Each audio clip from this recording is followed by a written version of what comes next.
Hello guys and gals, and welcome to another episode of Unique Items. Today we're going to be looking at an item that actually exists in Diablo 2 as well. This is a carryover from Diablo 1 that went into Diablo 2, and it does have a rather unique graphic, as you can see. Although when you drop it on the ground, it still looks like a sword. I guess daggers were not really super thought of back then. But they did exist within Diablo 1, so this is a dagger. It has 1 to 4 damage and only 16 durability. I don't really think this one was meant to be swung anyway. And it is known as Wizardspike. Wizardspike is the same Wizardspike that we know from Diablo 2. It doesn't have faster cast on it, though. I don't think that actually existed in this game, if I remember correctly. So it's mainly just a buff stick like it is in Diablo 2. You know it from Diablo 2, it has resistances, it has, plus to mana, it has more mana bonuses, and giving you like a mana based on character level, I think. And in general, it just tends to be like a buff stick that you can utilize on multiple characters. And that's pretty much what it is in this game, too. It gives plus 15 to magic, which is really nice. The plus 15 to magic that it gives is going to give you a huge bonus to your mana, and also make it much easier to read those pesky books that have high requirements. On top of that, it also has 35 bonus to your mana as well. So I go from 10 mana to a massive amount of 60 mana just by putting on Wizardspike, which is a huge bonus to your mana output. On top of this, you also get access to the... I accidentally typed in the game or something. You also get access to the resistances, so you get 15 all-res with this particular item, which is pretty good as a buff stack. I mean, in general, if you're looking for a weapon to put in your hand, it gives you bonuses as a caster that you don't necessarily want to swing. Having 15 to all res and a huge bonus to your mana and your magic pool is going to be pretty dang nice. Now, there are better items, I think, than this later on in the game, but if you happen to find this early on, it's definitely one of those items that you put on as a caster and you just kind of forget about it until you have something better. It also comes with a 25% increased chance to hit for some reason.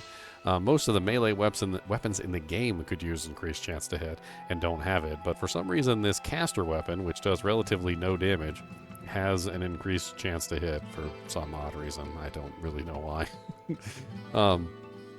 Overall, though, a very useful item.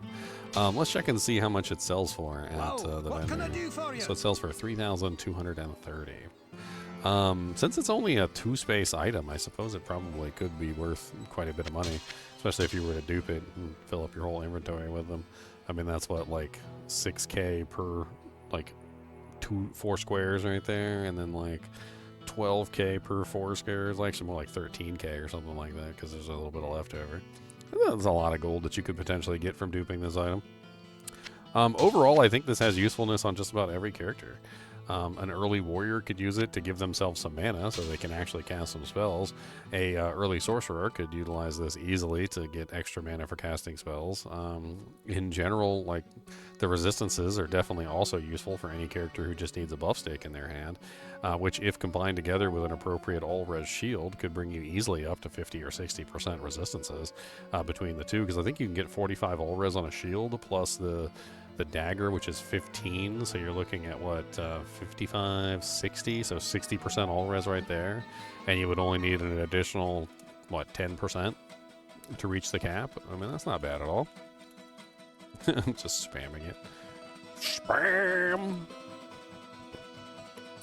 I think that's pretty much it when it comes to Wizardspike. It's definitely an interesting weapon. I'm not really sure like where you can potentially find it. It is single player and multiplayer. It says it has a quality level of 11, whatever that means. So maybe it's something that's generally found in some of the lower level zones. Seems like if you had one of these and you gave it to one of your characters early on, though, could be super useful for a low-level character with the massive amount of magic. It's useful to all characters also as just simply a holding item. With the 15 to magic, you can use it for reading books. So, since it's a small item that you can potentially just tuck away in your inventory somewhere or leave it on the floor in town, because there's no stash. You could potentially just use it as an item to beef up your magic for reading books. Books have a magic requirement, and putting on equipment that has plus magic can allow you to read those books, and the higher level spell you have, the less magic that those spells require. So having an item like this on hand that you could put on with like plus 15 magic on your weapon, and then find like a magic bonus shield, and a magic bonus helmet, and a magic bonus armor, and a magic bonus amulet, and a magic bonus rings, you can potentially read extremely high level books, even if your magic stat isn't very high. Which is something that, unfortunately, the warrior and the rogue have to do because they don't really have much choice in the matter.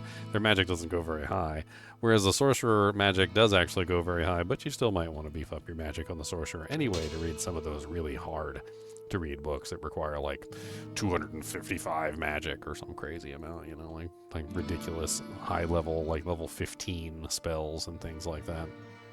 I think that's pretty much it when it comes to Wizardspike.